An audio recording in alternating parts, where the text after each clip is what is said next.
What's up, deckheads? Before we dive into the usual chaos, I've got a quick announcement. The channel has officially passed 1,000 subscribers. When I started Deckhead, I made a deal with my wife. If I hit 1,000 subs within 2 years, I could keep doing this. Well, it's only been about a year and a half, which means I'm officially allowed to keep feeding my crippling gaming addiction. Seriously, thank you all for being part of this weird and wonderful experiment. If you're new here, welcome! Just a heads up, this video contains footage of me playing with my deck. That's right, I've tested every game from the Humble Choice November bundle on the OLED Steam Deck, so you don't have to. And somewhere in this video, I'll reveal the winner of last month's Steam Key giveaway. Want one of the keys in the table on the screen? Leave a comment below. I'll pick the best one and announce the winner next month. Alright, without further ado, let's get started. Total War Warhammer 3 marches into the bundle with all the pomp and chaos you'd expect from a title that makes war crimes fun. It's one of those games that immediately tests the Steam Deck's limits.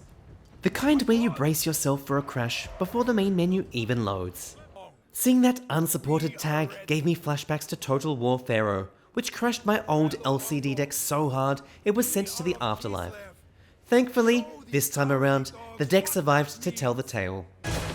The game drops you into a massive fantasy world full of dragons, demons, and generals with more armor than personality. Or so I'm told, because my first hour was spent freezing in the world's most depressing snow map. The game defaults to low settings and stays at 30 frames per second, with the occasional stutter during large battles. Impressive considering how much chaos is happening on screen. Battery life lands around 3.5 hours, which is surprisingly solid for something this CPU hungry. The visuals take a hit though. Up close, units look like they auditioned for Warcraft 3 and didn't make the cut. Still, it controls well with trackpad as mouse, and the cinematic art style deserves credit. Detailed, almost painterly, though the characters' lips stubbornly refuse to move. It's like watching a puppet show where the puppets don't have mouths, and hopefully the puppeteer isn't putting his hands somewhere inappropriate. Gameplay-wise, it's everything you'd expect from a Total War title. Sprawling real-time strategy, layered with turn-based kingdom management, and enough on-screen data to make an accountant climax. If you're into management and grand strategy, this will devour your life in 100-hour chunks. If you're not, well, it's kind of like buying large condoms. Impressive, but entirely wasted on me. That said, Warhammer 3 runs better than it has any right to on the deck. It's not the most thrilling experience for casual players, but it's stable, functional, and gloriously over the top. For a series that once bricked my deck, that's a victory in itself. Another crab's treasure scuttles into the bundle with claws out and confidence high. An adorable twist on the Souls-like formula that proves you don't need eternal darkness and Latin chanting to make players suffer. You play as a hermit crab whose shell has been repossessed, sending you on a quest to reclaim both your home and your dignity, one discarded soda can at a time. I go into each bundle blind, and at the moment I realized this was a Souls-like, but bright, cheerful, and underwater, I nearly shed a tear of pure joy. Gone are the oppressive cathedrals and endless decay. For now. Instead, you've got coral castles, goofy fish, and an ocean floor littered with garbage. It's a vibe shift that somehow works.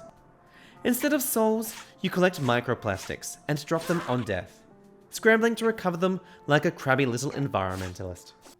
Campfires are swapped for moon shells, and your temporary shells act as both armor and shields, breaking after a few solid hits.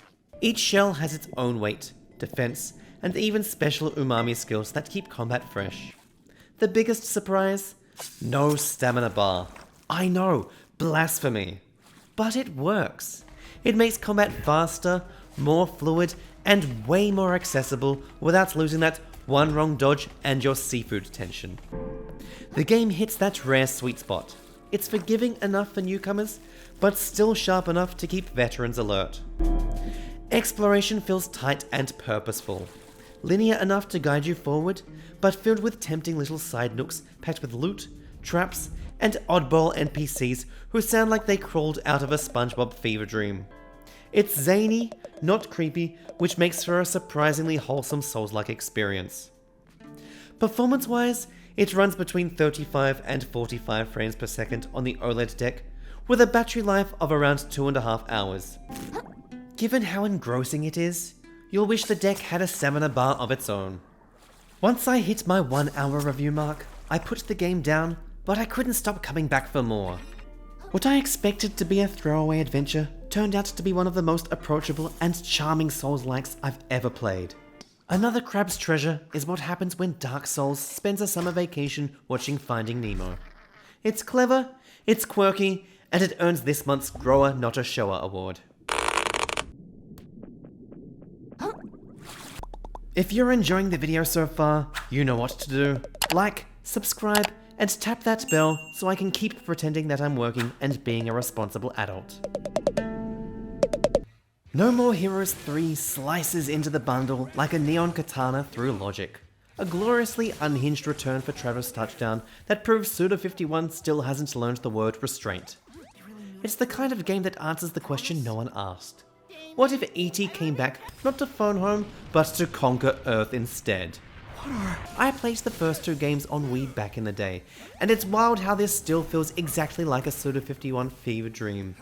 Equal parts geek tribute, anime parody, and acid trip. The opening sequence alone is a cinematic rollercoaster that you're apparently supposed to skip. Classic.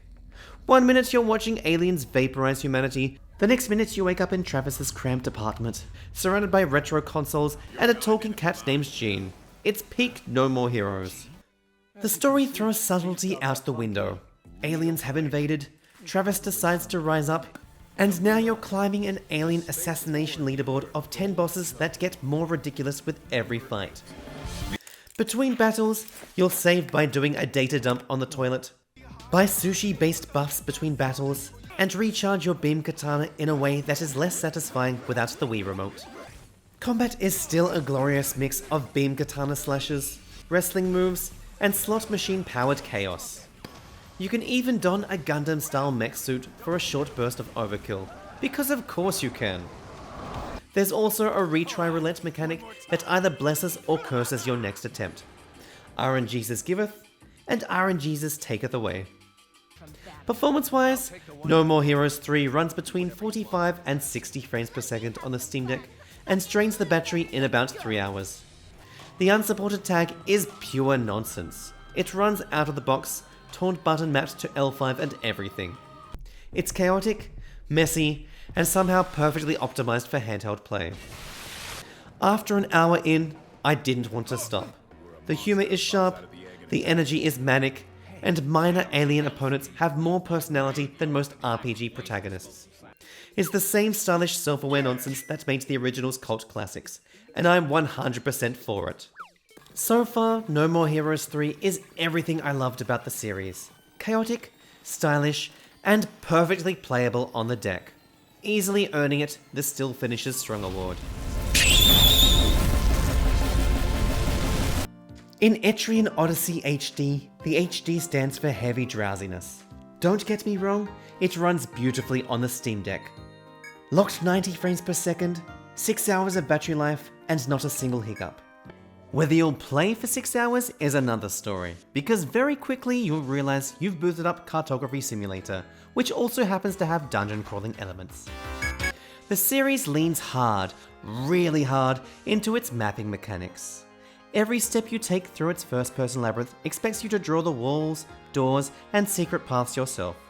I'm sure it worked well in the DS era, but on deck, it feels more like unpaid labor. The controller layout handles dungeon crawling fine, but sketching the map onto a grid with analog sticks is about as fun as filing taxes underwater. Or just taxes in general, really. You start by creating a party, naming your adventurers, equipping them, and setting out into the unknown. And within 20 minutes, you'll realize the real dungeon is buried under layers of menus. The gameplay loop is classic. Explore, fight monsters, return to town, repeat. The encounters aren't difficult so much as they are persistent, slowly whittling down your party's HP until you limp back home with a handful of loot and a fading will to live. To be fair, Etrian Odyssey has a devoted audience. For players who live for slow, methodical dungeon mapping and stat optimization, this is heaven. For everyone else, however, it's a sleep study in turn-based form. The DS roots show through everywhere. The layout schemes for stylus, not thumbsticks, and while the HD polish is welcome, it can't hide the game's age. It's not bad, just niche. Very niche. The kind of niche where you need to already love first-person dungeon crawlers to even stay awake through the first floor. The Steam Deck handles it effortlessly, but ironically, that's the only effortless thing about it. If you're into spreadsheets, graph paper, and mild masochism, this might be your jam. For everyone else, Etrian Odyssey HD is less grand adventure and more gradual descent into tedium.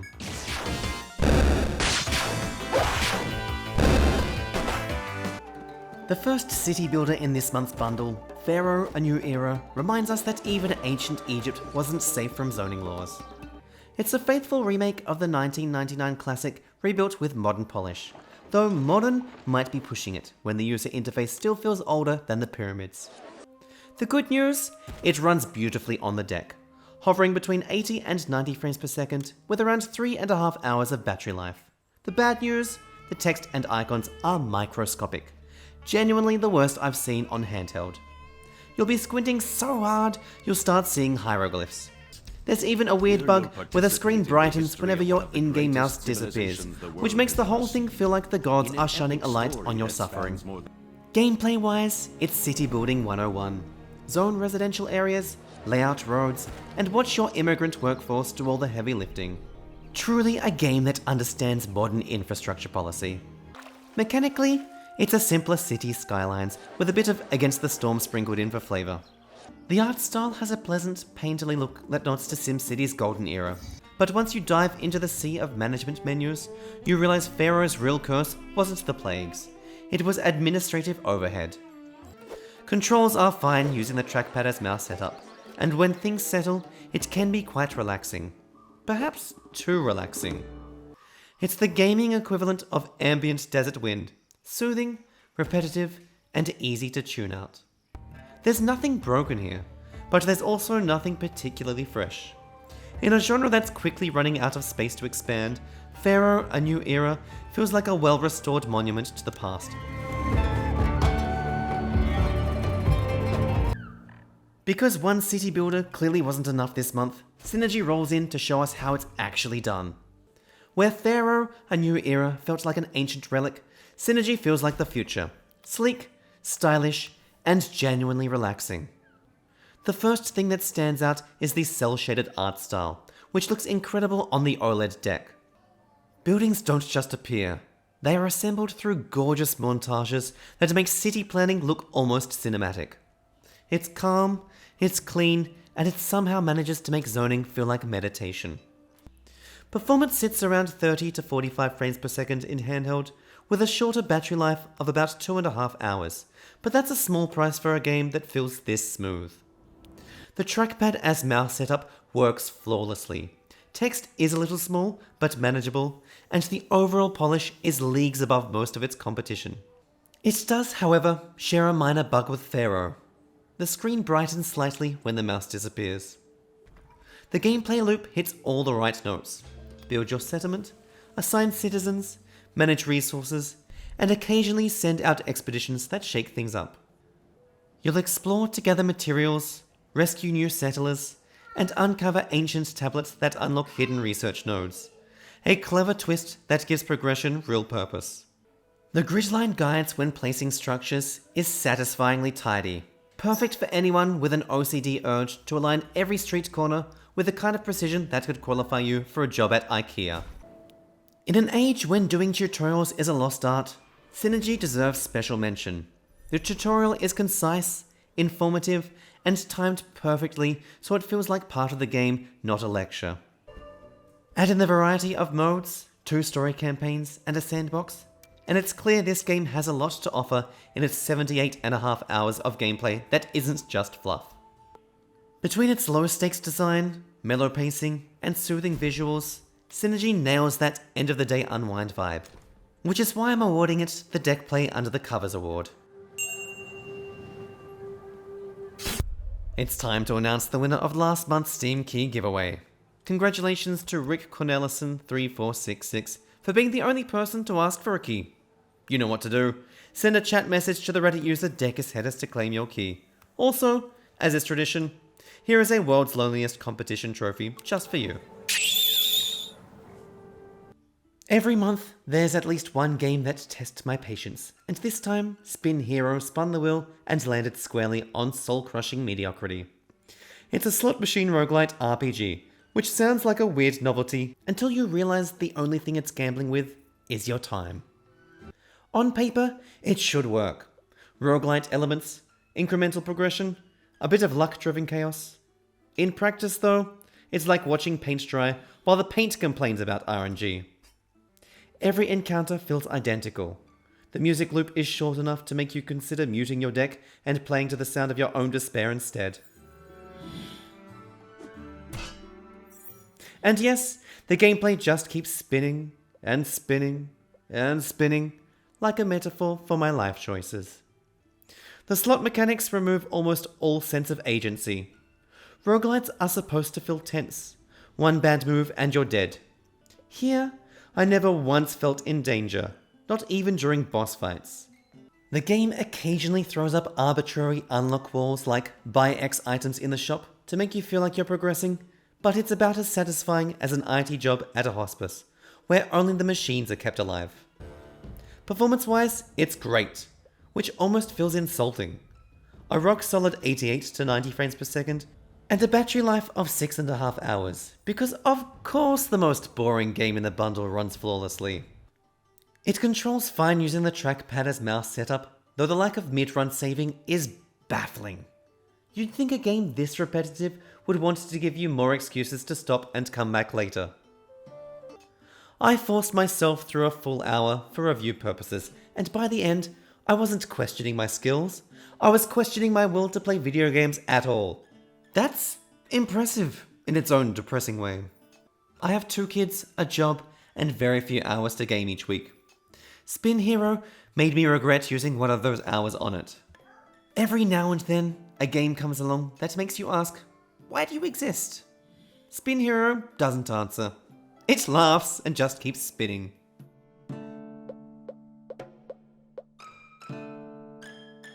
Paleo Pines is what happens when Stardew Valley gets stuck in the Cretaceous period and everyone forgets to bring the fun. It's a cozy farming sim with dinosaurs, a pitch that sounds incredible on paper until you realize you're the only creature in this ecosystem not evolving. The core idea is actually brilliant. You collect dinos, befriend them, and then use them for all your manual labor. It's the world's first farming game where the boss literally rides the workers all day. Capitalism at its purest. No mounting animation though, because apparently you can claim artistic rights on that. Thanks, Nintendo. The controls are serviceable with gamepad, but targeting is prehistoric, and half the time you're watering your own hopes instead of the crops. There's no time of day system either. Once your stamina's gone, that's it. Time to call it a night, even though it's still day out. Visually, the game is unsettlingly cheerful.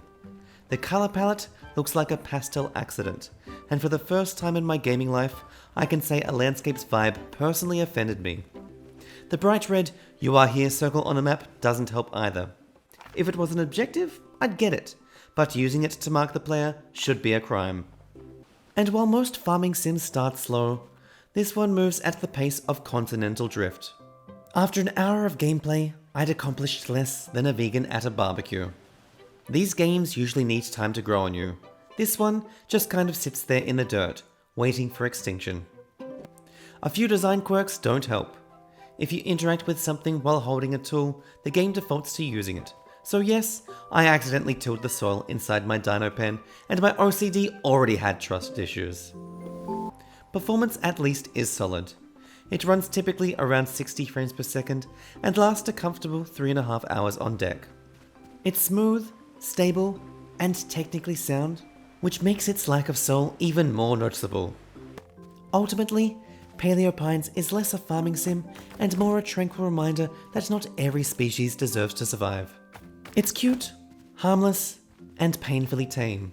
Like that new neighbor you talked to one time and inevitably bury out in the field next to your abandoned crops.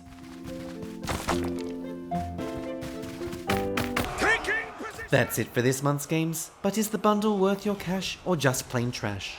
Before I answer that, if you haven't already, take a second to like the video, subscribe, and ring that bell so I don't have to start an OnlyFans where I oil up my deck for rent money. So, is November's Humble Choice bundle worth your cash or just plain trash? Honestly, it's a decent bundle that's probably going to fly under the radar.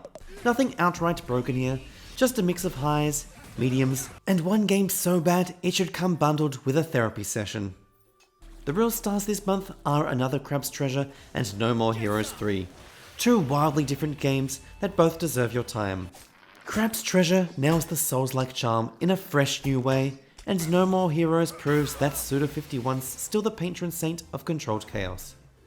Add Total War Warhammer 3 to the front line, and strategy fans are going to do well with this bundle. Synergy is a pleasant surprise, a stylish chill city builder that knows how to pace itself, while Pharoah, Paleo Pines, and Etrian Odyssey HD are like the digital version of chlamydia. Mostly harmless, mildly irritating, and an experience you won't be bragging about. And then there's Spin Hero, a game so crushingly bland it made me nostalgic for work meetings. I felt more excitement waiting for Windows updates to finish. Overall, it's a solid mid-tier bundle. 3 great games, 3 serviceable ones, and 1 slot machine-shaped cry for help. Keep an eye out for this month's Humble Talk episode, where Stealthy Sharon and I do deep dives into the bundle games. See you next time, deckheads.